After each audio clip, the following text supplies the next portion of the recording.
చూడు పెళ్లిలో చెప్పులు దాపెట్టే ఆచారం ఉంది కదా, అప్పుడు మా చెల్లెలందరికి ఒక 50,000 ఇచ్చేసి నీ చెప్పులు నువ్వు తీసుకొస్తాను. 50,000? 50,000 మొత్తం షాపే కొంటానే నేను. వద్దు, చెప్పులు వద్దే మొద్దు, వాళ్ళని ఉంచుకోమని చెప్పు. సరే మరి చెప్పు లేకుండా మండపం నుంచి ఇంటికి రావాల్సి వస్తుంది. నువ్వు చెప్పు లేకుండా రావడం ఎందుకు? పెళ్ళైనాక ఎట్లా టెంపుల్కి వెళ్తాం కదా, అక్కడ అంతమంది చెప్పులు ఉంటాయి, దాంట్లో ఏదో చూసి వేసుకుని వచ్చేస్తా, దాంట్లో ఏముంది. చీచి, ఎంత చీప్ గా మాట్లాడుతున్నావు, ఇంత కంజూస్ ఏంట్రా నువ్వు? కంజూస్ అంటే గుర్తొచ్చింది, మన పెళ్లిలో నేను రెంటెడ్ షేర్వాణి వేసుకుంటున్నా. 7,000 కాదు, 700 రూపాయలు.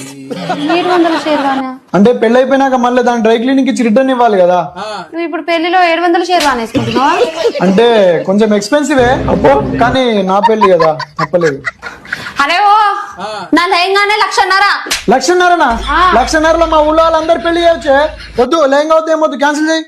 హలో అమ్మా, ఎక్కడ దొరికిండమ్మా వీడు మీకు?